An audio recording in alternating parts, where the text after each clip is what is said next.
तो दोस्तों इस खबर को देखने के बाद आपका गुस्सा होना तय है और ऐसा नहीं है कि इस खबर को देखने के बाद आपको भारत पर गुस्सा नहीं आएगा, बल्कि क्वाड जिसे कि चीन को रोकने के लिए बनाया गया था, जिसमें कि भारत, जापान, अमेरिका और ऑस्ट्रेलिया हैं। इन सारे देशों पर आपको गुस्सा आएगा ही आएगा, क्योंकि इनकी लापरवाही का नतीजा ये है कि आज चीन बहुत बड़ा कांड अंजाम दे चुका है। दोस्तों अगर आपने इसे सब्सक्राइब अभी तक नहीं किया है तो आप इस चैनल को सब्सक्राइब कर लीजिए और बेल आइकन दबाना ना भूलें, क्योंकि फ्यूचर में भी ऐसी ही वीडियो आती रहेंगी। अब कांड क्या है, तो इसकी शुरुआत होती है 2022 में। आप स्क्रीन पर देख सकते हैं ग्लोबल टाइम्स। ये चीन का एक सरकारी मीडिया है, बल्कि यूं कह लीजिए कि चीन की जो कम्युनिस्ट पार्टी है उसका मुख्य पत्र है। यानी कि चीनी सरकार जब भी कोई बयान देना चाहती है तो वो खुद नहीं देती, बल्कि इसमें छपवाती है। इतना ज्यादा क्लोज है ये चीनी सत्ता की। स्क्रीन पर आप देखिए, इन्होंने एक खबर छापी थी 2022 में कि जो कंबोडिया है वहाँ पर एक पोर्ट है, रिम पोर्ट, उसको हम डेवलप करने जा रहे हैं और यहाँ पर मैसिव कंस्ट्रक्शन का काम शुरू कर दिया गया। अब यहाँ पर चीन काम क्या कर रहा था, दरअसल इस पोर्ट को डेवलप किया जाना था, वो भी इतने बड़े स्केल पर कि यहाँ पर बड़ी से बड़ी शिप आकर डॉक कर सके। दरअसल पहले ये पोर्ट बहुत ही छोटा था, इससे छोटी मोटी शिपें आया करती थी और डॉक हो जाया करती थी, लेकिन बड़ी शिप जो होती है वो यहाँ पर नहीं रुक सकती थी। लेकिन चीन इसे इतने बड़े लेवल पर डेवलप कर रहा था कि बड़े बड़े युद्ध पोत आकर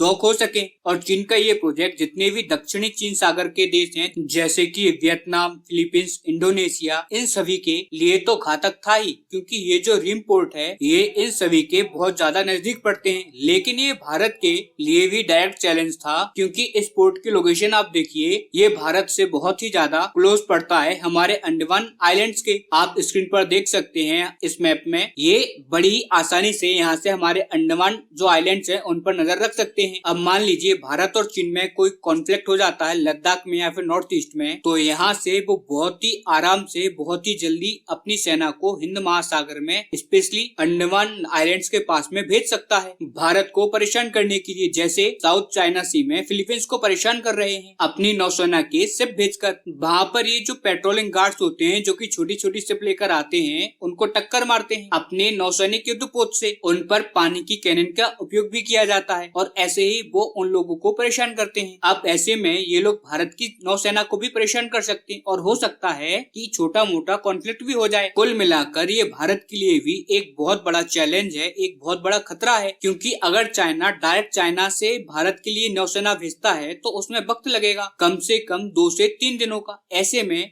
भारत को अपनी तैयारी का पूरा मौका मिलेगा। मगर रिम पोर्ट तो भारत के बहुत ज्यादा क्लोज है और इसीलिए ये भारत के लिए बहुत ज्यादा खतरा था। और इसी को देखकर क्वाड के जितने भी देश थे, जैसे कि भारत, ऑस्ट्रेलिया, अमेरिका और जापान, ये चारों सक्रिय हुए और कंबोडिया की सरकार से कठोर सवाल पूछे गए। यहाँ तक कि उनको साफ कह दिया गया कि अगर ये पोर्ट डेवलप होता है तो हम आप पर कड़ी से कड़ी कार्यवाही करेंगे, यहाँ तक कि सैंक्शन भी लगाएंगे। और इसका असर भी हुआ और कंबोडिया ने चाल ये चली कि भारत को खुश करने के लिए इन्होंने अपने कुछ सैनिक इस पोर्ट पर भेज दिए और भारत को ये कहा कि देख लीजिए यहाँ पर तो हमारे सैनिक तैनात हैं, यहाँ पर एक भी चाइनीज सैनिक तैनात नहीं है। अगर आपको विश्वास नहीं होता है तो आप यहाँ पर आकर चेक कर लो। और यहाँ पर तो इस पोर्ट को व्यापार के लिए डेवलप किया जा रहा है। और हैरानी की बात तो ये थी कि कंबोडिया के इस बहाने को क्वाड के सारे देशों ने मान भी लिया और उस समय से लेकर अब तक इस पर पूरा काम चल रहा था। और आप स्क्रीन पर देख सकते हैं और अब रिपोर्ट निकलकर ये सामने आई है कि ये जो पोर्ट है वो काफी हद तक डेवलप हो चुका है और इस पर जो कंस्ट्रक्शन है वो इतने लार्ज लेवल पर की जा रही है कि इसे देखकर साफ पता लग रहा है कि इसे सिर्फ और सिर्फ चीनी युद्ध पोतों के लिए डेवलप किया जा रहा है। क्योंकि जितने बड़े हार्बर यहाँ पर बनाए गए हैं वो व्यापार के लिए लगते ही नहीं है, ना ही कंबोडिया की इतनी कैपेसिटी है कि वो इतना व्यापार कर सके।